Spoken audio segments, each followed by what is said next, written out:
സംബന്ധിച്ചിടത്തോളം അവര് ഇതിന് ബദലായിട്ട് പറയുന്നത് മുനമ്പം കവലയിൽ നിങ്ങൾക്ക് ഒരു അണ്ടർപാസ് ഉണ്ട്, അതുകൊണ്ട് നിങ്ങൾ അതുവഴി സഞ്ചരിച്ചു കൊള്ളുക എന്നാണ് അവരുടെ ഒരു വാദം. ആ വാദം എന്ന് പറഞ്ഞാല് ഒരു പരിധി വരെ, അതായത് പൂയപ്പള്ളി പട്ടണം, മുനമ്പം കവല, അവിടെ നിന്ന് അങ്ങോട്ട് വടക്കേക്കര മസ്ജിദ് റോഡ്, അതിന്റെ ഒക്കെ അണ്ടർപാസ് ആയിട്ട് വരുന്നത് യഥാർത്ഥത്തിൽ മുനമ്പം കവലയാണ്. പൂയപ്പള്ളി ഏകദേശം ജനസംഖ്യ 5000 പട്ടണത്തെ ജനസംഖ്യ ഏതാണ്ട് 8000 മുനമ്പം കവല മുതൽ കുഞ്ഞിത്തൈ വരെയുള്ള അത്തരം വിശാലമായ ഒരു പ്രദേശത്തെ സമരസമിതിയുടെ ആഭിമുഖ്യത്തിൽ പട്ടണം കവലയിൽ അണ്ടർ പാസേജ് അനുവദിക്കണം എന്നാവശ്യപ്പെട്ടുകൊണ്ട് ജനകീയ മുന്നേറ്റം നടത്താൻ പോവുക. ആ ജനകീയ മുന്നേറ്റത്തിന്റെ ഭാഗമായി NH66 റോഡ് ഉപരോധിച്ചുകൊണ്ടുള്ള സമരപരിപാടിയാണ് 19-ാം തീയതി നടക്കുന്നത്. പട്ടണനിവാസികളും ആ പ്രദേശത്തുള്ള മറ്റ് സാമൂഹിക രംഗത്തും എല്ലാ രംഗത്തും പ്രഗത്ഭരായിട്ടുള്ള ആളുകളെല്ലാം ഇതിന് സഹകരണം പ്രഖ്യാപിച്ചുകൊണ്ട് അവിടെ എത്തിച്ചേരും എന്നാണ് അറിയിച്ചിട്ടുള്ളത്. സമരപരിപാടി ആഗസ്റ്റ് 19-ാം തീയതി തിങ്കളാഴ്ച രാവിലെ 10 മണിക്ക് പട്ടണം SNDP ക്ഷേത്ര പരിസരത്ത് നിന്ന് ഉപരോധ ജാഥ ആരംഭിക്കും. അത് ചിറ്റാറ്റുകര പട്ടണം പ്രദേശം കവർ ചെയ്ത് ചിറ്റാറ്റുകര വന്ന് മുനമ്പം കവല കവർ ചെയ്ത് പട്ടണം കവലയിൽ ഉപരോധ സമരമായിട്ട് അത് നിൽക്കും. ആ ഉപരോധ സമരത്തെ കേരളത്തിലെ പ്രമുഖരായ രാഷ്ട്രീയ, സാമൂഹിക, സാംസ്കാരിക നേതാക്കന്മാര് എല്ലാവരും അഭിസംബോധന ചെയ്യും.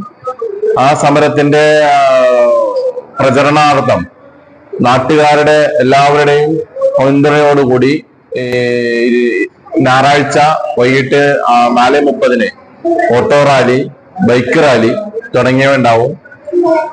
നാട്ടിലുള്ള മുഴുവൻ വീടുകളും കയറിയിറങ്ങുള്ള സ്ക്വാഡ് വർക്കുകൾ ഞായറാഴ്ച രാവിലെ 7:30 മണിക്ക് നടക്കും. വിവിധങ്ങളായ മൈക്ക് അനൗൺസ്മെന്റ് എല്ലാ പ്രദേശങ്ങളിൽ നിന്നും സമരാഹ്വാനം ചെയ്തുകൊണ്ട് മൈക്ക് അനൗൺസ്മെന്റുകൾ നടക്കും. അങ്ങനെ വ്യത്യസ്തങ്ങളായ പരിപാടികളോടുകൂടിയാണ് ഈ സമരം വിജയിപ്പിക്കാൻ വേണ്ടുന്ന പദ്ധതികൾ. ഏറ്റവും പ്രധാനമായിട്ടുള്ളത് നമുക്ക് NH അധികൃതർ നമ്മളോട് പറയുന്നത്, നിങ്ങൾക്ക് സമീപ പ്രദേശമായ മുനമ്പം കവലയിൽ അണ്ടർപാസിൽ നിങ്ങൾ അതിലൂടെ യാത്ര ചെയ്യണം. അത് തീർച്ചയായും നിൽക്കുമ്പോ പൂയപ്പള്ളി ഭാഗത്തുനിന്ന് ഏതാണ്ട് 5000 ആളുകളുടെ ജനസഞ്ചയമുണ്ട്. പട്ടണം പ്രദേശത്ത് 8000 ആളുകളുടെ ജനസഞ്ചയമുണ്ട്. മുനമ്പം കവലയിൽ കുഞ്ഞിത്തൈ വരെയുള്ള പ്രദേശങ്ങളിൽ ഏതാണ്ട് 20,000 ആളുകൾ അധിവസിക്കുന്നുണ്ട്. എന്ന് വെച്ച് കഴിഞ്ഞാൽ ആകെ 33,000 ആളുകൾ അധിവസിക്കുന്ന ഒരു പ്രദേശത്ത് ഈ 33,000 ആളുകൾക്ക് കൂടി സഞ്ചരിക്കാൻ മുനമ്പം കവലയിൽ ആകെ ഒരു അണ്ടർപാസ് ഉള്ളത്. ആ അണ്ടർപാസിനെ സംബന്ധിച്ചിടത്തോളം അവരെ ഒരു മഴ പെയ്താൽ പുഴയായി തീരുന്നതാണ് മുനമ്പം കവല. ആ പുഴയിലൂടെ ഈ 33,000 പേരുടെ യാത്രാ സൗകര്യം, അവര് വിദ്യാർത്ഥികളുണ്ട്, തൊഴിലാളികളുണ്ട്, മത്സ്യത്തൊഴിലാളികളുണ്ട്, ഓട്ടോ തൊഴിലാളികളുണ്ട്, നിത്യജീവിതവുമായി ബന്ധപ്പെട്ട് ദൈനംദിന യാത്ര ചെയ്യുന്ന അനേകായിരങ്ങൾ വഴി കേവലം 5.5 മീറ്ററാണ്. ഇത് പുയപ്പള്ളിയും പട്ടണവും ബസ് റൂട്ടുള്ള പ്രദേശമാണ്. 2 ബസ്സുകള് അങ്ങോട്ട് ഇങ്ങോട്ട് തിരിച്ചു പോന്നു കഴിഞ്ഞാൽ 3 മീറ്ററുള്ള 2 ബസ് ഒരിക്കലും അതിലൂടെ യാത്ര ചെയ്യാൻ കഴിയില്ല.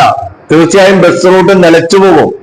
അത്ര ഗുരുതരമായ പ്രശ്നങ്ങൾ ആവിർഭവിക്കുന്നതാണ് NHന്റെ തീരുമാനം. അതുകൊണ്ടൊക്കെ തന്നെ ഈ പട്ടണം കവലയിൽ അണ്ടർപാസ് നിർബന്ധമാണ്. അത് അനുവദിച്ച് കിട്ടുന്നവരെ ഞങ്ങളുടെ സമരം അതിശക്തമായി മുന്നോട്ട് കൊണ്ടുപോകും.